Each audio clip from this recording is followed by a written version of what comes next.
outdoor addiction. Welcome, everybody, to the first inaugural episode of Hooked on the Harvest. It is co-hosted by myself, Alex Reed. The man to my left is Ben Lastoria, and the man on that is cracking a Bang energy drink right now is Brad Crum. And we are live from Brad's garage that is conveniently AC'd, so we're staying nice and cool from the heat. We spent the hot morning on the water, which was Terrible. It was terrible. It was a little slow. It wasn't great, but we did land some quality bass. Ben caught a nice sized white bass, which you had to guess maybe 2.5 pounds. Yeah. Well, you guys were saying it was more, but I'm saying it's a state record. I mean, it's not like it was above average. We'll say that. According to Ben, it was average size, not that big, but I threw it back like it was nothing. yeah, I threw it back like it was a little dink, but it was a decent sized white bass. Yeah. Fought hard. We thought it was a 4 or 5 pounder large at first. Yep. on a crankbait of all things. Yeah, we had the shad bust. That's my confidence bait. Yeah. I was blanking the whole day and got to pick up with what you're comfortable with. So Old reliable crankbait, man. When in doubt, crank it out. yeah. But I'm pumped to be on the podcast. This is what, like a month or two in the Yeah, works. I've been talking about it for a really long time. Yep. Yeah. Brad messaged me on Instagram, said, "Hey, would you have any interest in doing a podcast?" Like, dude, absolutely. Then kind of wrapped Ben into doing it. So here we are now. Yeah, I mean, I'm a podcast junkie to begin with. Yeah.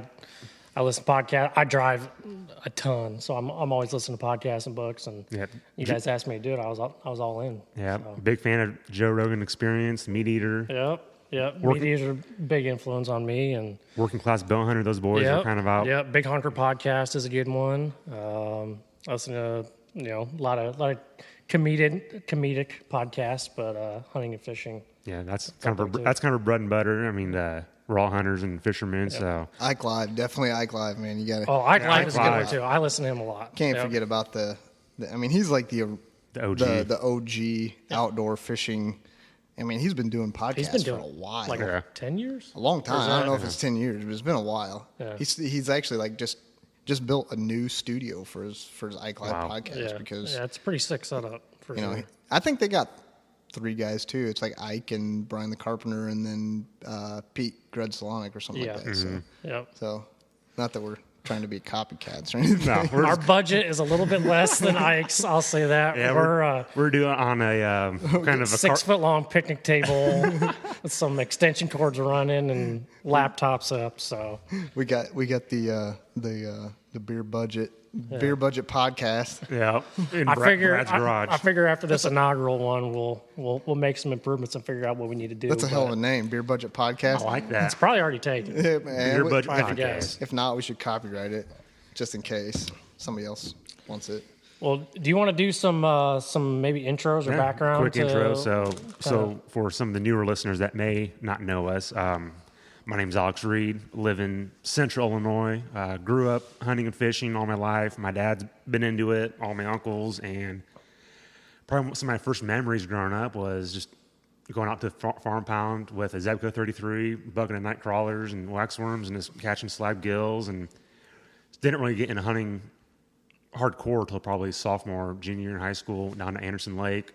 And my first duck hunt was down there, and opening day, wood duck, hunted in flood timbers for wood ducks, and we just hammered them. I mean, the boat ride going down there, throwing out the decoys, hearing this woody scream through the woods and splashing in the water, and just got our limits within 15, 20 minutes. And after that, I was hooked, and it's been a pretty bad addiction ever since. Costs a lot of money. Bad or good? Good. Well, kind of a both, so. Costs a lot of money to be into the outdoors. Man. Yeah, I always think, man, if I didn't hunt or fish, what would I do with my free time, or how much money would I have? I mean, I'd probably be out in the links. I ask myself sometimes, like, what do people do if they don't hunt and What fish? do normal people do in the wintertime when it Go to the is driving range? in the wintertime when it's 16 degrees out, snowing? I mean, everyone's all snuggled up in their bed while we're getting out, hitting up Casey's, getting that hazelnut coffee, our snacks. And we're going out there for hours, sometimes not even killing nothing, and we're just sitting out there. And I mean, we wouldn't want it any other way. But hunting is a big impact in my life. I mean, I started my own YouTube channel. It's Read on the Fly. It's kind of a shameless plug, but started at this. That's the only one you get. Yeah, only get one per cast. Any more, we got to charge you. But it's mainly an outdoor themed vlog channel, do a lot of fishing and a lot of wild game cooking. And this hunting season, I'll be carrying around the GoPros and the Canon and hopefully get some good hunting footage. But yeah, I guess waterfowl is probably my main addiction. But turkey hunting, that's definitely an up and comer right now. I'm hooked on the gobblers, springtime thunder. I mean, it's insane. That, and then probably fly fishing. Got into fly fishing a couple years ago and been hooked on that ever since. Just wading streams for smallies, throwing big streamers, and there's nothing beats it. But yeah, that's kind of a little bio. Married to my wonderful bride Taylor. We have 2 golden retrievers and kind of a jerk of a cat that we rarely see. But that's kind of my life in a nutshell. I walk-in hunter, public land hunter, fly fisherman, drive a piece of crap 1997 Ford F-150 that I bought solely for hunting. So if it gets blood stains and mud stains, and basically my decoys are in that all year round.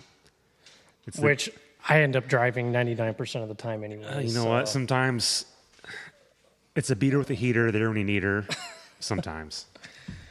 At least the windows roll up, you know. Yeah. It's a manual crank. I'm not going to be able to roll down the passenger side, so if I got want AC, just crank down the driver's side and. You know, I bought my truck, man. It's manual crank. First time I cranked that sucker, I was like, man, it's like a workout, dude. I know.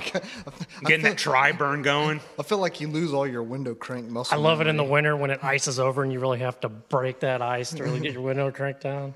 Yeah. It's good stuff.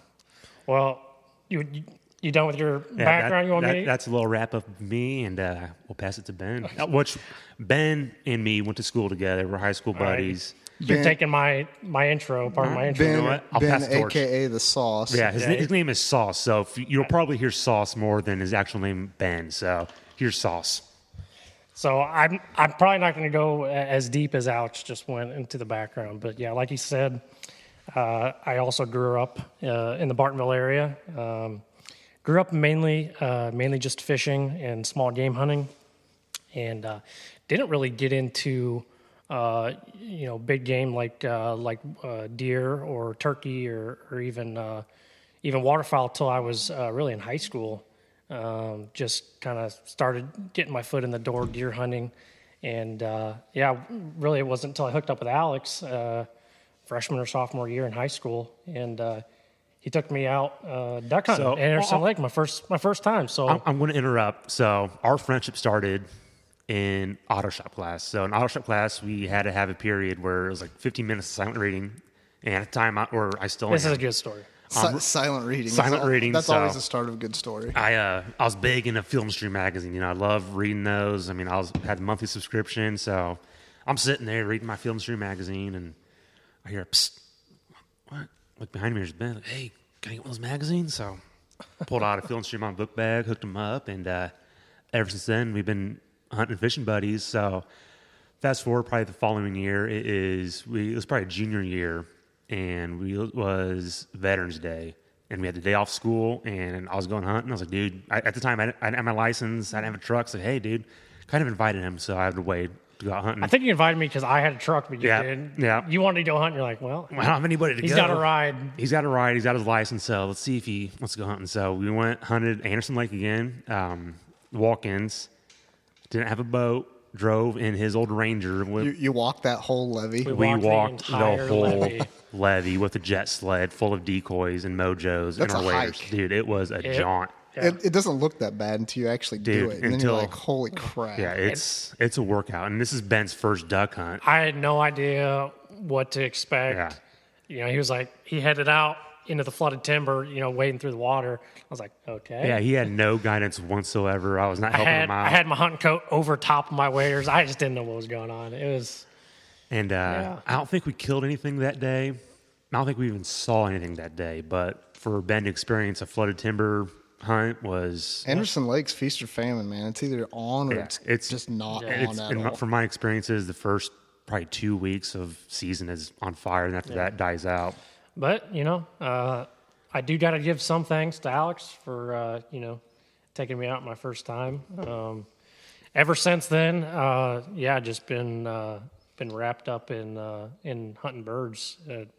really takes It's an over. addiction, man. It is an addiction. It's a bad addiction. I am gonna shamelessly boast a little bit here. I did kill my first turkey this spring. Yep. Good gobbler. I think it was 5th year of hunting. Oh, wow. Hunting turkeys. That's one thing. I got a turkey permit last year, and I got it for second season, and then I think it was the same weekend as one of my first tournaments for the year. So I'm like, well, crap, what am I going to do? You know? Right. So I fished, you know, because that's just, I'd rather fish than go sit and get ate by mosquitoes, I guess. But it's just something I've got a permit a few times, and then just something has always came up that prevented me to turkey hunt. Yeah. The wonders of spring turkey hunting is that you can turkey hunt in the morning. If it dies down, you can go look for morels. You can even go fish for pre-spawn bass. So you're not freezing your butt off. But yeah, like what Brad was saying, the skeeters can be bad at times. But if you got that VBS bug spray, yep. It's also drawing the right season too. I think a lot of it, because I would always, not apply first lottery or second lottery, and I would get, fourth or fifth season, and it'd be hot, it'd be muggy, and the birds would be stale by then. So this year I really focused on getting my application in. I was lucky enough to draw a first season permit, and then after that it was all scouting the land, practicing calling, things like that. And I like to brag about it just because I did it by myself. Dude, it's something to be proud of. This is a huge accomplishment, man. My one buddy, he's got a guy that he turkey hunts with, and like they've never. Yeah. And I feel he's never killed a bird without him with him, because somebody's always got to call. I feel like whether you're duck hunting, turkey hunting, fishing, or whatever, when you figure out how to do it by yourself, it's almost way more rewarding. It's not even just more rewarding. It's like it almost feeds your addiction more. You're like, I did this all by myself. I made this happen. It's an accomplishment. Yeah. And I remember, so I was turkey hunting the same season that Sauce was, and we're kind of texting back and forth. Where I was hunting, I had a couple gobblers, but nothing that was too fired up. And Ben was like, dude, I'm on one. One's gobbling, getting close. And I didn't hear for like 20 minutes, and out of nowhere, he sends me a Snapchat of the bird just flopping on the ground. Or it wasn't even flopping. You stoned it, didn't you? No, it was flopping. It was flopping, and he had like flipped the camera back around to himself. And dude, you could just tell the look on his face. I was like, yeah, he's hooked now. Yeah. He was speechless. Like, that might be part of the reason I haven't got into it, because I'm like, I don't need another addiction. That's also another thing. I can't take up another hobby in the outdoors, or I will be dead broke. Right. Yeah, you look in my garage, and I just got fishing. Yeah, you run out of room too. Fishing stuff stacked everywhere. And I'm currently sitting behind a outboard right now. Yeah. Alex is trying to get me into fly fishing. I'm like, geez, I don't have any more room. Fly fishing is a whole other drug. Well, see, the good thing about Ben is he doesn't have an old lady to tell him he can't buy no crap. Not yet. Not yet. Wink, wink. That's. All right, Brad. Let's hear a little background from. Well, I mean, I'm probably the old man of the group. He's here. the grandpa. How old are you, Brad? I'm 33. Just something like that. But I grew up. My dad was a big deer hunter. We always deer hunted. We had a deer camp growing up. My grandpa, my uncles, we all get together and camp and hunt. And that was kind of like the glory days of deer hunting. Back when you have everybody sits around a fire at the end of the day and tells all their stories, and it kind of died out with the passing of my grandpa and some of the other older guys that kind of kept that tradition alive. So my dad tried his hardest to keep that tradition alive and keep me and my brother in it. So that was pretty awesome. And then as we got older and got out of high school and stuff, it kind of just died out, and we haven't been deer hunting much since. But we all kind of got into waterfowl. I got into waterfowl hunting. Probably it took a long time. I don't think I shot my first duck until I was out of high school. So I just decided one day, that duck hunting stuff looks pretty sweet. I'm gonna give it a shot. And, I went. A friend of ours has a small club outside of Havana down there, and he invited me to go. My brother had been hunting with him. My brother's younger than me, but my brother had been hunting with him for a year or two, and he's like, "Yeah, why don't you come along and come hunting with us?" And we shot some wood ducks, and I was like, "Dude, this is freaking sweet, man." I mean, it's different. Like it's a different kind of hunting, because you got a group of guys sitting in the same blind. you don't have to be dead silent. You don't have to worry about how you smell. Yeah. You know, you just gotta be concealed enough. Yeah. Cooking up breakfast in the blind. Got the skillet rolling. That was the cracking biggest jokes thing with for buddies. me, not to interrupt, but yeah, that was the biggest thing for me going from deer hunting to duck hunting. Is like, wow, I can talk, I can, Right. I can The have camaraderie. fun. The camaraderie is Yeah, just, exactly. And I'm not a quiet person. You know, I'm not a really laid back, chilled individual. I'm busy all the time, so that's just right up my alley to go duck hunting. So that just kind of fed my passion for that, and then just took off, and it got extremely ridiculous. You know, you start buying a new gun and decoys, layers, man. calls. You look at like every year I'm always buying like 2 or 3 dozen decoys just because there's always something different out there that looks sweet. So you were in your early 20s when you kind of took it up, or? No, I probably hadn't got 20 yet. I was probably 19 or so, 18, 19. Gotcha. So just right out of high school. Yeah, right out of high school, and it just hit me hard, man.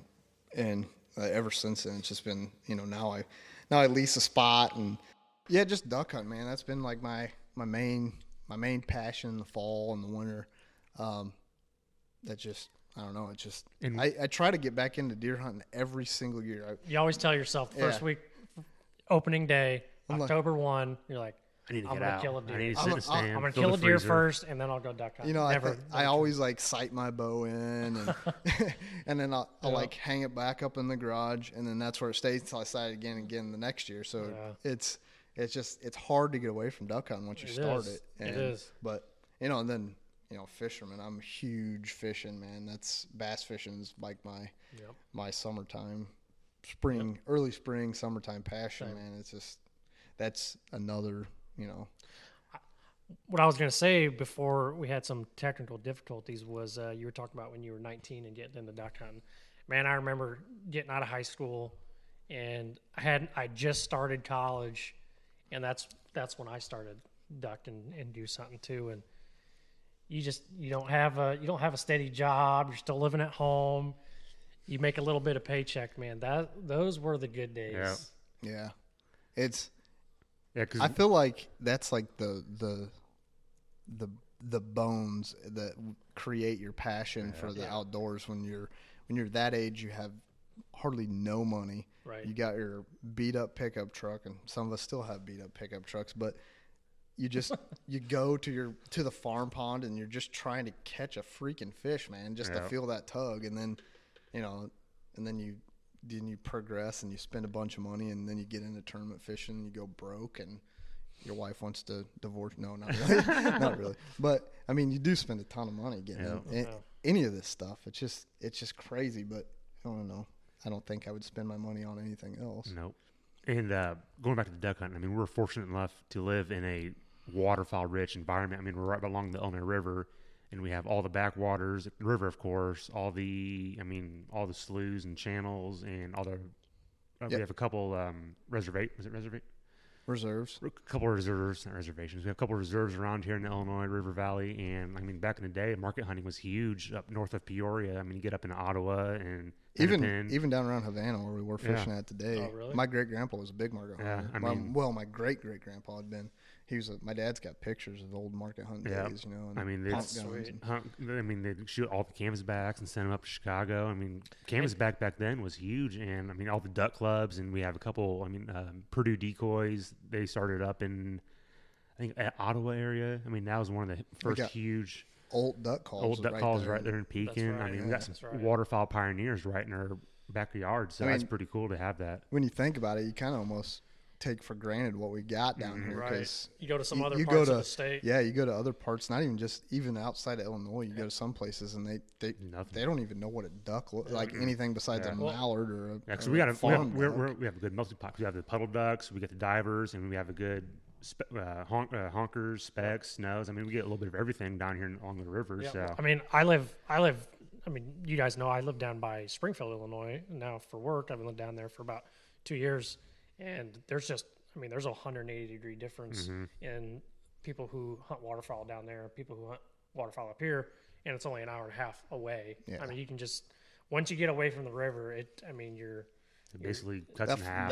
That Illinois River flyway, it's a very small flyway, but it can be really good. Man, you know? sure. I mean, it's just it's kind of a branch off the Mississippi flyway, but heavily traveled. yeah, I mean, it's really awesome the amount of waterfowl that comes through here in the season.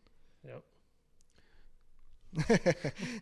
Yeah, so this is our first podcast, so we're still trying to get used to going and talking and keeping the flow going. keeping the flow going. But I mean, we're really trying to avoid the awkward pause. But I got to say that I went to bed at midnight last night. Woke up at 4 a.m. to go fishing. It was his wife's birthday last night. It was my wife's birthday and birthday party, and it was a hot day today. So we're just kind of catch up. We're both drinking some Starbucks drinks, kind of get caffeinated. Starbucks. I know. It's a bunch of white girls over there drinking Starbucks. From Casey's, though. It's a Starbucks double shot. They're drinking Starbucks and actually going to be having the White Claw. Actually, I did get some Twisted Teas. That's for tonight. the White Claw. I got a Twisted Tea in the fridge. There's no law when you're drinking Claw. Yeah, man. I guess, today the three of us, we just decided to go fishing before we did this, just to kind of talk about the podcast, and we didn't really talk anything about the podcast. About fishing more. We're just talking about fishing, and sharing stories and stuff. I guess one thing we could do, kind of give your best fishing story or whatever, and go from there. I mean, best fishing trip, best catch, whatever comes to mind. Yeah, man. I today, I mean, we were out on a little nature conservancy property called Emaquan and caught a few fish, but wasn't that great. I don't know, something's weird with there. I went to Emaquan, like I told you guys earlier. I think I went in like 2011, and we caught almost 100 bass in that one day. So when Alex and Brad were like, "We're going to Emaquan," I'm like, I got it in my head. I'm going to catch 100 bass. Yeah, that's probably part of the problem, the letdown today. You get your hopes up, and then you only catch 4 or 5 fish. Yeah. But anywhere else, you'd be jacked up. Yeah, especially around here, man. State of Illinois, we just talked about how we take the waterfowl hunt for granted. Sometimes we get frustrated with the other fishing we get around here. Yeah. Oh, the fishing's great too around here. Yeah, don't get me wrong. All the strip mines that we have. It can be, but it's not like it's different around here. You got to really grind it out to get to. You got to work hard for your fish. It's different. I mean, there isn't any like large freshwater. Right. It's all small stuff. Yeah. That's why we got a lot of the 25 horse limit crap around here. And, it's a different universe when you go down south, like Alabama, for sure, Tennessee, for sure. Those big lakes down there, and that Tennessee River chain of lakes it's a totally different world down there. So kind of going back to our favorite fishing story, I'll probably start with that. I forgot what we were supposed to think about for a minute. So probably my cousin Adam, he has like a weekend house up in southwestern Wisconsin, and he's big into trout fishing. I remember growing up, he'd always tell us about the trout fishing. Ben right now is eating some Peachos from Casey's. I'm sorry, sour watermelon slices. Yep. Anywho, cousin Adam always trout fish, and these are wild reproduced brown trout in these cold spring water creeks, and always talked about it. He's like, "Hey, you guys got to come up." Talked about it for years and years and years, and finally, probably 2017, I was like, "All right, enough talking about it. We're going to do it this year." So, me, my dad, and my brother went up there on Memorial Day weekend. Had no idea what we were getting ourselves into. We never fished for trout, never caught a trout. So, cousin Adam kind of told us what the gear kind of get, and I got a 6-foot medium light Fenwick rod with a Shimano Sienna size 1000 reel and just a bunch of random size and colors inline spinners. And we went up there, and there's like thousands of miles of public access streams up there that anyone can fish. I mean, basically every bridge that overpasses a stream is a public easement that you can fish. And as long as your feet's wet, you're not trespassing on anyone's land. So that's what's pretty cool about Wisconsin. So if you see some pretty sweet water you want to fish, goes over a bridge, park the truck, jump down, fish it. But anyway, we drive up there on a Friday. I took Friday off work, and it's short 3-hour drive, 3.5-hour drive. Get up there and meet up with our cousin Adam, and kind of gear up, hit the road, and we go into these huge hills. And at the bottom of one of these hills is like this little spring creek. And if it were to be something like down here in Illinois, it'd be nothing. Like, all right, there's really nothing in there. Probably just bait fish or whatever. Nothing too crazy, but this water's For the Illinois viewers, give some sense of how big, like yard wise, these creeks are. These creeks are probably 10, 12 yards wide. I mean, they're Pretty tiny. Yeah, they're tiny. And depth in some areas. Yeah, depth is probably a foot. Yeah. If that. And it flows good. It's cold water. They're spring fed. And these trout are just everywhere in there. And we went to this one spot. I'm not going to get the name because it's kind of a secret spot. But it's public, so if you can find it on your own, you're good. But we went there, and it was almost like we were in Jurassic Park. I mean, this grass is like over our head. We're bushwhacking. I have no idea where I'm at. There's so many bugs. I mean, my eyes are getting chewed up from the gnats, and we finally get this little spot, and this water is just crystal clear. You can see everything down in there, and I'm throwing out my spinner and not catching nothing, dude. Probably like that whole night until probably the last bend we get there, and kind of losing hope. Like, oh, all right, man, maybe this trout fishing's a little overrated. You know, I'm not catching anything. Blah blah blah blah. And I throw out the spinner in a little deep pool, and this thing just crushes my spinner, man. He just smokes it, T-bones it. And get it rolling, get landed him. And he's nothing big, but it was a special moment for me because here we are, talked about this trout trip for years. And here's my dad, my brother, my cousin, just catching trout, hanging out up in the Driftless area of Wisconsin and cracking some spotted cow beers. It's just kind of cool to step back in time, have a little unplugged time from your phone and just hanging out with some close family, fishing and trying new water. So ever since then, Wisconsin's had a very special place in my heart. I mean, my Taylor and my wife, we love going up there and hanging out and fishing. And, of course, you got the Spotted Cow beer and they're Green Bay Packers. So it's a win-win-win state for everything. But, yeah, so every trip up to Wisconsin always fun just because fishing these creeks, throwing spinners, wading the creeks. I mean, there's smallmouth in there. Rainbow, brown, brook trout.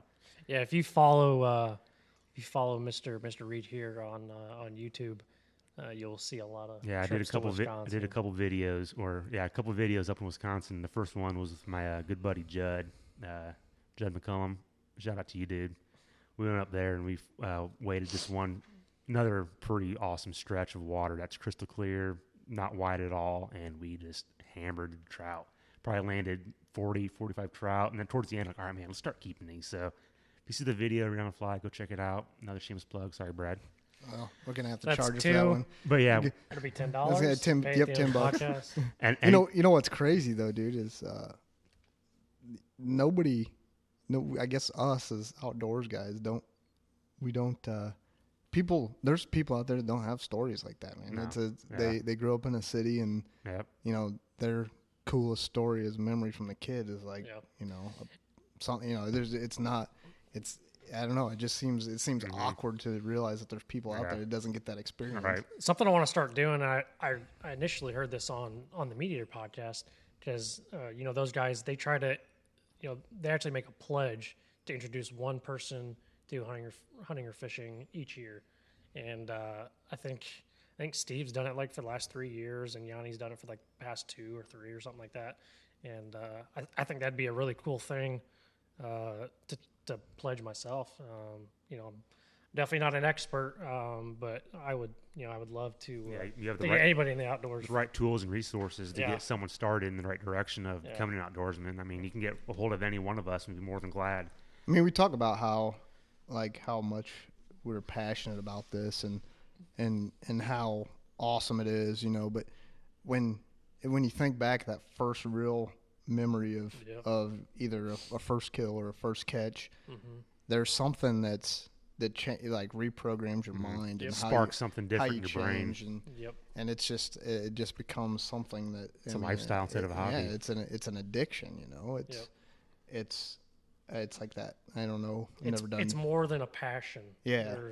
There's almost not a word for it. Yeah, it's almost like religious, you know. Like if you know it, you know it. It's kind of hard to explain to a non-hunter or non-fisherman. It's a hard feeling to explain to them, and they just look at you with like that deer in the headlight looks like.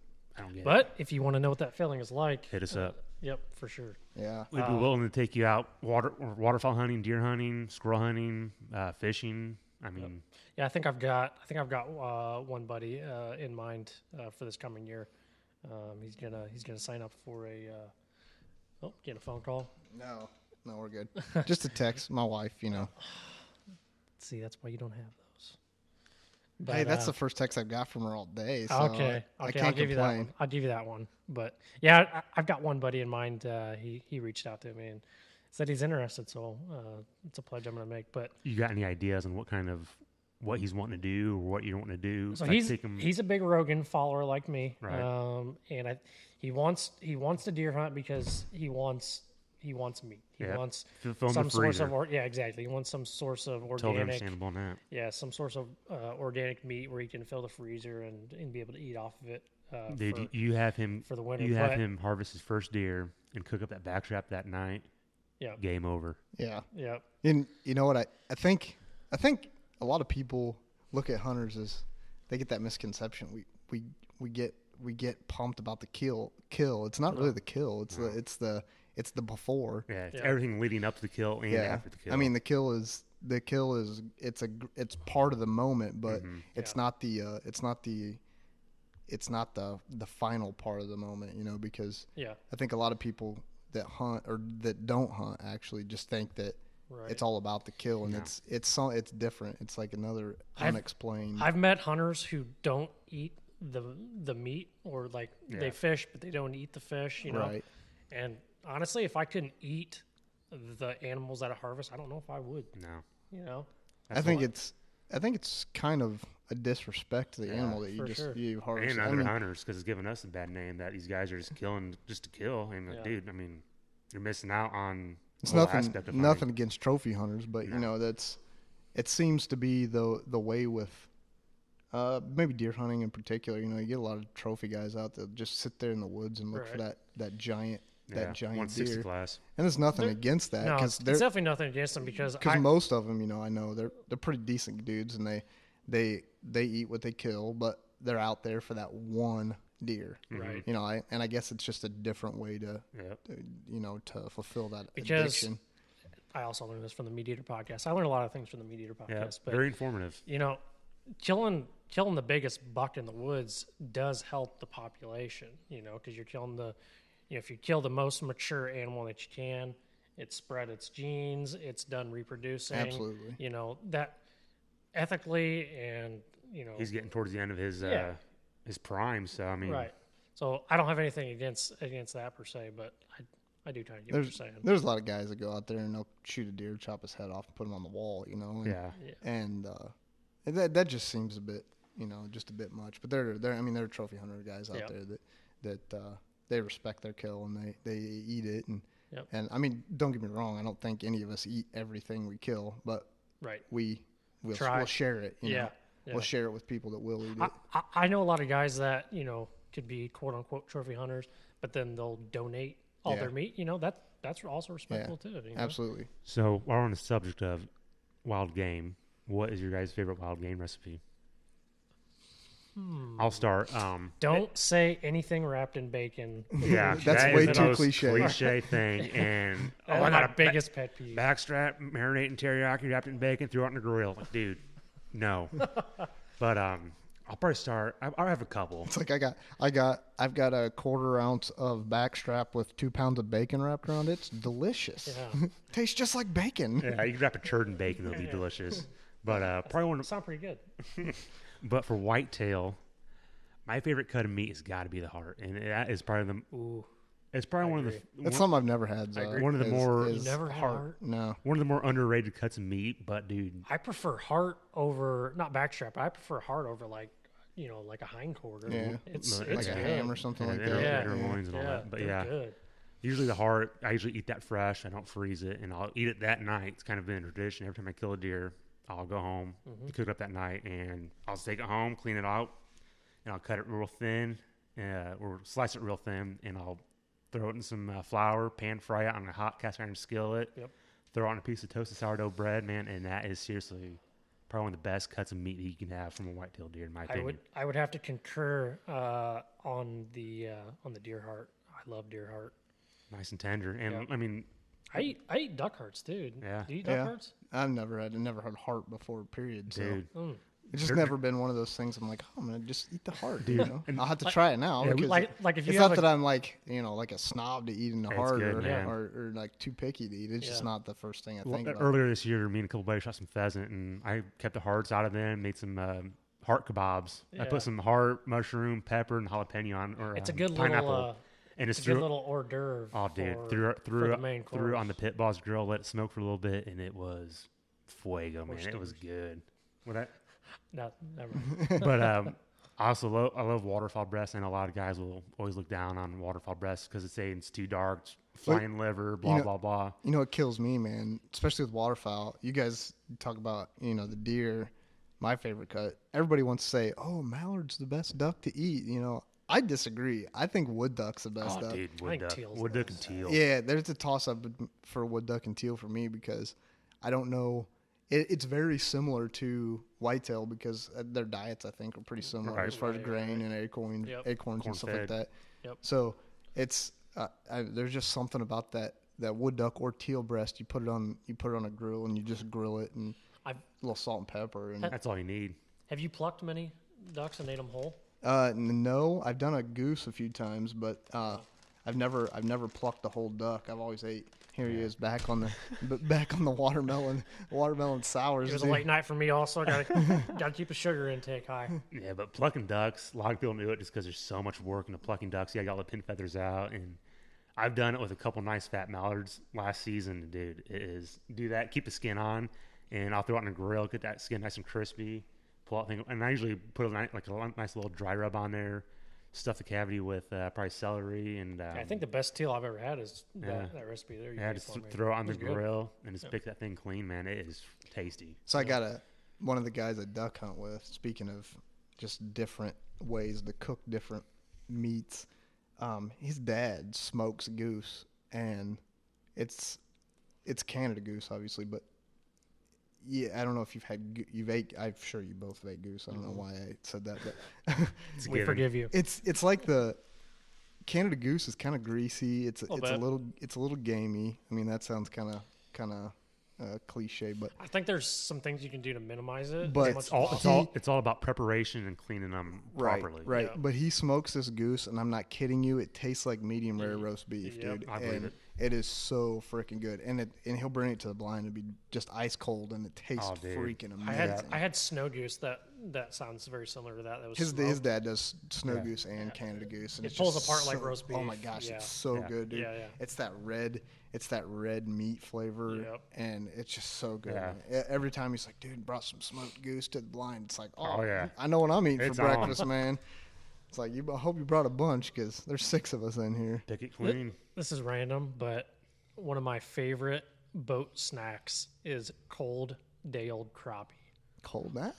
Dude. Like Crack it. You put it in a Ziploc bag and you pass it around. My dad would always have a bag, like a Ziploc bag of crappie that we fried up the night before. Oh, dude, Golden Crispies, man, you cannot beat that. Like cold, you pull it out there. It's 9 a.m. Like, for some reason, that was one of my favorite boat crappie, snacks. whether it's cold or fresh out of the fryer. Crappie's probably my favorite fish to eat. I mean, everybody loves to eat crappie, right? Yeah. But there's a reason everybody loves to eat crappie because it's freaking awesome. Did you give your favorite fishing memory? Oh no, I don't think so. I don't think either of you guys did. I think I was the only one who did it. We kind of got sidetracked here. Yeah, we do. We went off on a tangent. That's all right. All right, so let's get back on track. So, Brad, you want to Crum? give Oh your... yeah, man. I favorite fishing memory, man. I got a lot. I've been fishing since I was like old enough to hold a fishing pole.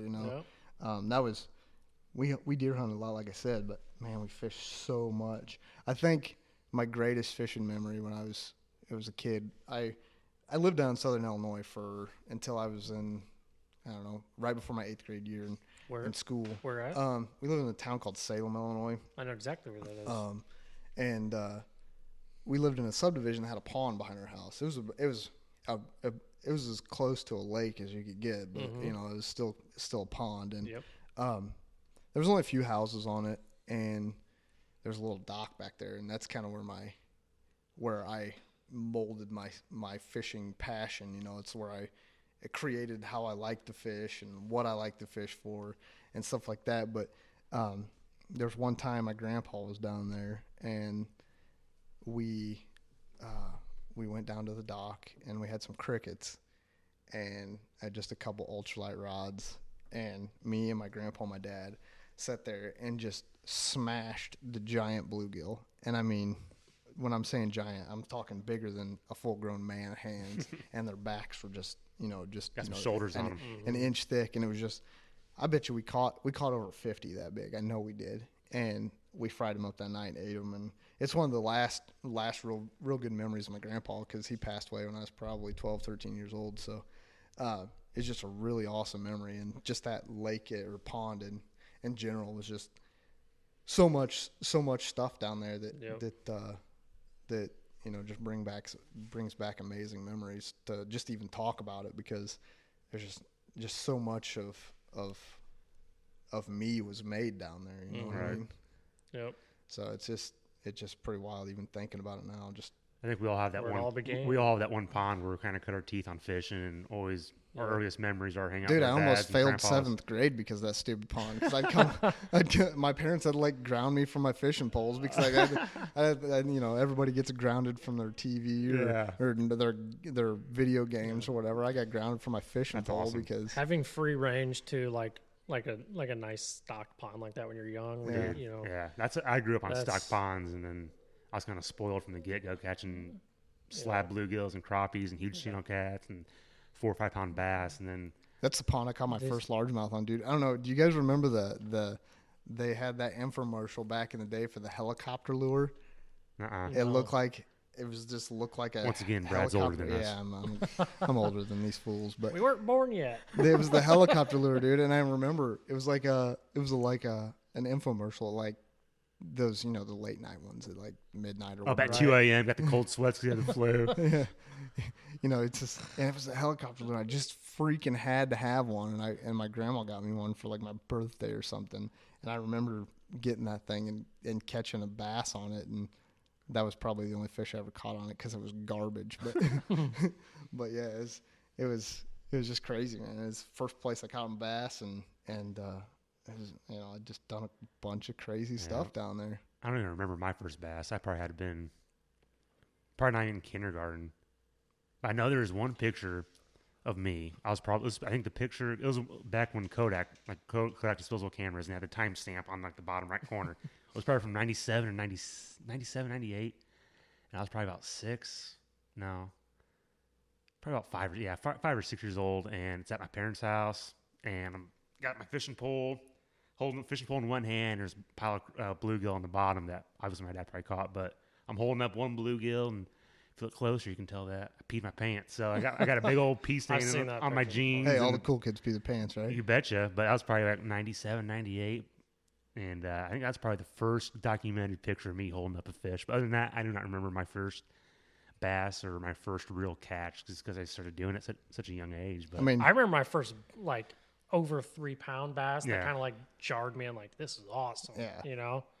There's something about, especially if it's like, I don't know about you guys, but if you're throwing a plastic or something, that you feel that thump, and that when you, because even a 1 pound fish can hammer a plastic, right? Yep. And so you feel that thump, and you don't know what you're fixing to set the hook into. It could be a 13-inch fish, or it could be a 6 pounder, and I think that's part of the what keeps you going after it. Man, I remember the good old. Keep saying the good old days makes me sound old. Yeah, the good old days, like in high school or right after, where you would get to the lake when it was still dark or just getting light, and you wouldn't leave till it was dark. All day. Yeah, Didn't have those a care were in the the world. days. No, you learn how to fish. The only care in the learn world how to was if you find catch fish. Yeah. Didn't have bills or anything. I mean, the only thing I had to worry about was like, all right, how many, do I have enough lures for the day? Do I have enough? Do I got enough gas in my truck to get to where I need to go? Dude, I don't know how many times I ran out of gas in high school trying to run around fishing, money, try to scrounge up money. Like, man, I gotta get some gas. Start mowing your neighbor's lawn for $20. I'll get enough fuel in your tank to last you up for the weekend going out to the pond. Back when gas was $1.50 or whatever. Right. I was lucky enough to have a boat to do all that and go fishing. That's another reason why I became friends with Ben, is because he had a truck and he had a boat. I'm starting to realize why you're friends with me. The truth comes out. Wow. You always got to pick your friends wise. Yeah. Did you go over your favorite? I haven't. I was trying to think of it while you guys were talking, but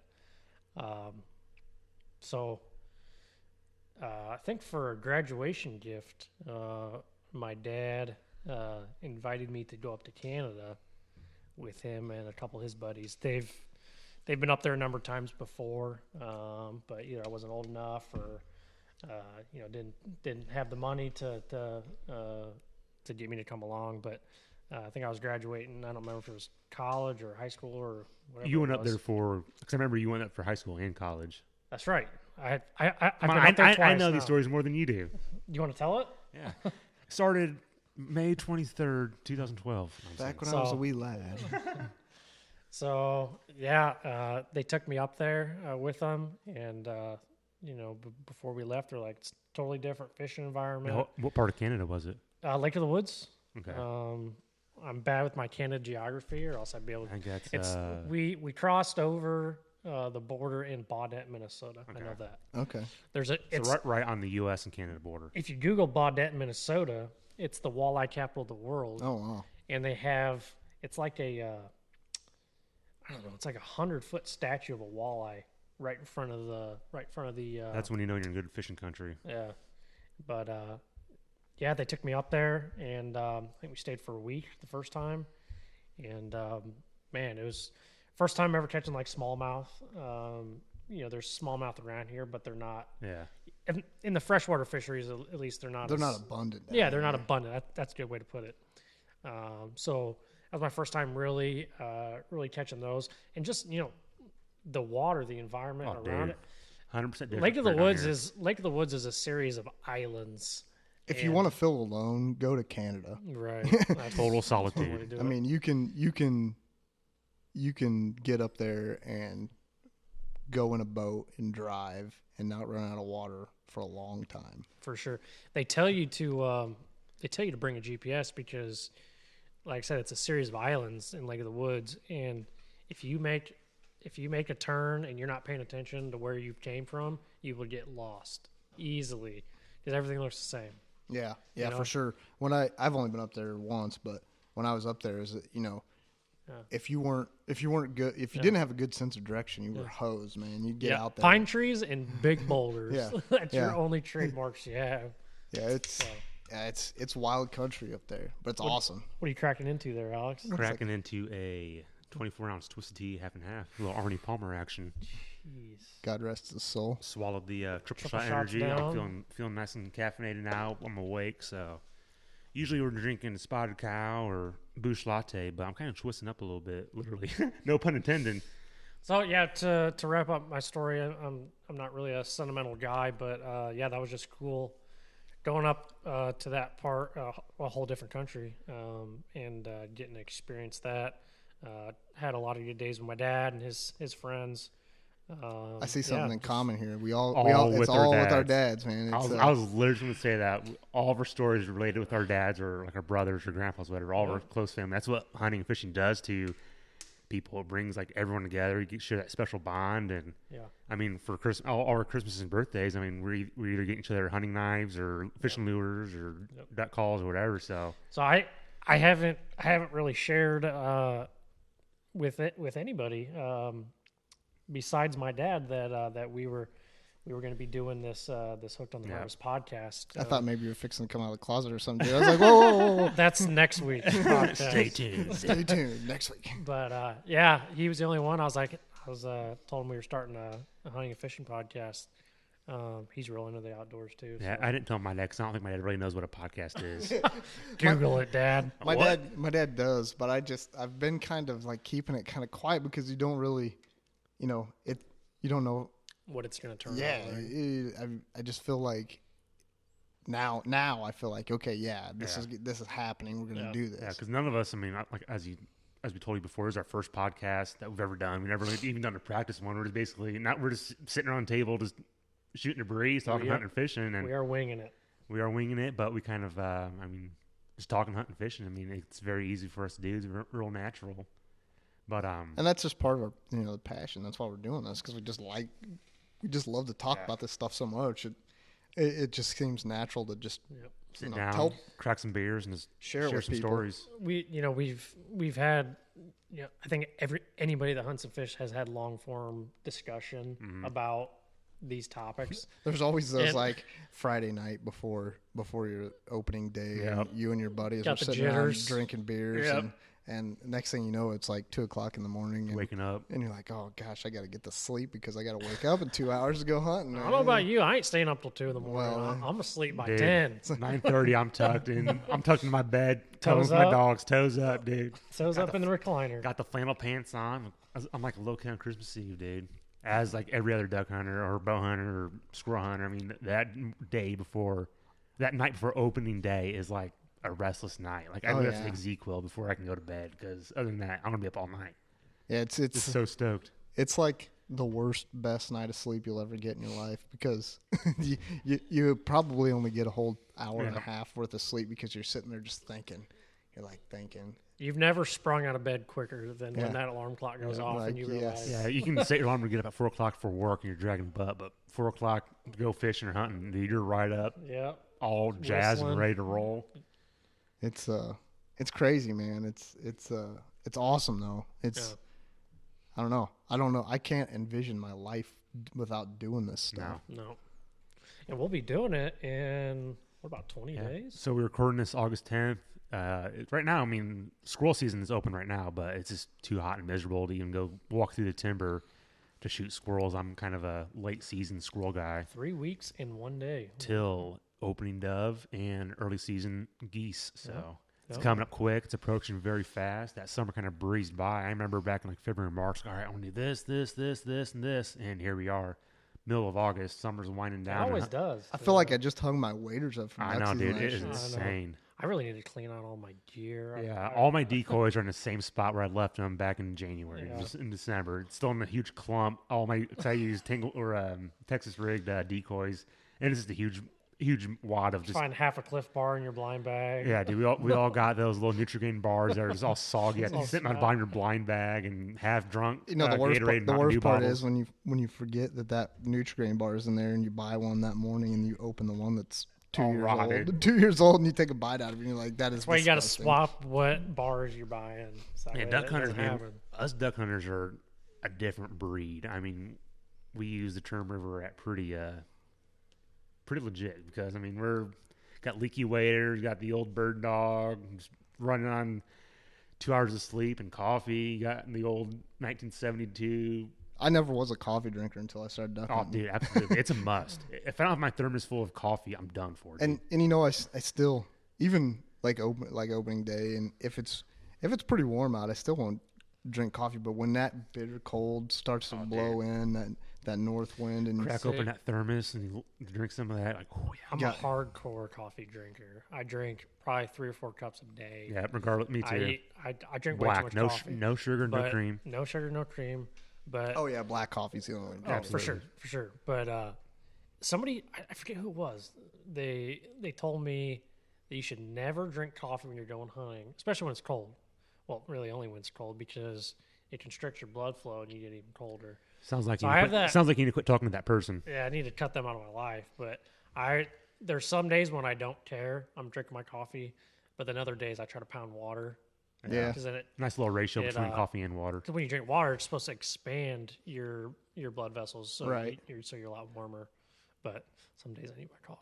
Yeah, I just that boat ride out in the morning, you're cruising down the lake and you're trying to get there pretty quick, so you're not putting along. And then it's cold. Yeah. You want that coffee, man. You want that warm shot. But with coffee, make sure you have toilet paper. Dude wipes. That is a must. You don't want to be going home with one sock. So I'm a reformed smoker, so it was like coffee and a cigarette, and then you're done. You gotta go. It's time to go. You better have done. You know how many mornings I've made belly shirts just to get summer sleeveless shirts. Well, this will be good for dove season. We could tell those stories, but it's probably better left for. People want to know why you pack extra socks. It's not because of my feet. No, it's because of emergencies. Yeah. But so with the duck blind draws, we had our duck blind draws a couple weekends ago. I didn't go. I didn't either. I ended up having to work, unfortunately. Yeah, but, I went down to Rice Lake. What am I doing? And as always, Rice Lake always bumping, probably 1,000, 1,500, maybe 2,000 people down there, and going down there, I already expect not to get drawn. I just go down there just to see all my old hunting buddies. And It's just a good time. yeah, man. go from group to group, eating all the wild game. I think this year we had me and my buddy Cody. We fried up some spoonbill, not the duck, but the fish. We fried up some of that. We had some pheasant, had some venison, had some duck. It's just basically a giant redneck reunion / wild game feed Yeah, they're / fun, party. man. It's crazy. I guess we're getting pretty close to our first hour, man. It's about see, an see hour? what happens. it's breezed by Time already, man. flies when you're having fun, drinking I know. twisted teas, and talking hunting. So I guess to kind of close out here, our goal with this podcast is to, talk about the outdoors, obviously, but we want to bring people on that's part of the industry and get some good interviews and just talk about what's coming up, what's going on, and just kind of tell stories, man. It's almost like Sitting around a campfire. sitting around a campfire telling stories, but we definitely want to bring some faces on the podcast that Or voices. our voices, yeah, I guess so. That Yeah, I that, think that people want to hear talk. Everybody listens that would listen to us don't know us from Joe. Right. Some people are, but there's going to be other people that that'll get people to come on here and listen, and that's kind of our goal is just anything we can do to inform people on the outdoors. absolutely. And I think we've got 7 or 8 names that we're interested in bringing on. So Some local, some not local. Yeah. And We're just a couple of Central Illinois guys that love to hunt, love to fish, love talking about hunting and fishing, and just love wanting to get new people into the outdoors. And because right now, the numbers are declining for hunters. No one wants to go out and do it just because they don't know where to go, where to start, where to hunt. Exactly. And there's a lot of negative insights on hunting, but we're here to change your outlook on that into a positive direction. And I think fun with it. there's a lot of people out there that want to do it but don't know how to get started. So that's exactly. So I mentioned the gentleman that approached me about doing it, and that was his concerns. Like, where do I start? Do I need this? Do I need that? How much is it going to cost? That type of thing. So biggest hurdles, first step. Yeah. Getting your hunter safety cords, buying all your licenses so you're 100% legal. Like if I didn't do it, it looks confusing. yeah, for sure. From the outside looking in, you're like, man, there's a lot. Well, sometimes from the in looking in, you're like, what the heck is going on? Yeah, no doubt. So- but we're willing to take anyone out. We'll have a Facebook page by the time this is up. You can get a hold of any of us. Yep. Message us, shoot us a message. If you want to be on the podcast, just talk hunting and fishing, just let us know. But this is a good start at something. I'm trying to say what I'm trying to say. This is the start of something fun and good. This is our first podcast, kind of going with the flow. we could have like 5 listeners, and I'd keep doing it because it's It's fun. just talking, man. My old lady doesn't do this stuff, so she doesn't want to hear me talk about hunting and fishing every day. But I like to do it. So At the end of the day, we're doing this because we think it's fun. The more listeners, the better. And if you enjoy what we're doing, that's great. Appreciate it. Appreciate y'all. yeah. So good first start, fellas. Yeah. And We plan on doing these weekly, so Weekly or bi-weekly, depending on schedules. Like I said, because we're all blue collar workers, man. working for a living. Born to hunt, forced to work. Yeah, definitely. But all right, guys, that's a wrap for this first one, and we'll get another one coming next week, hopefully. see you guys.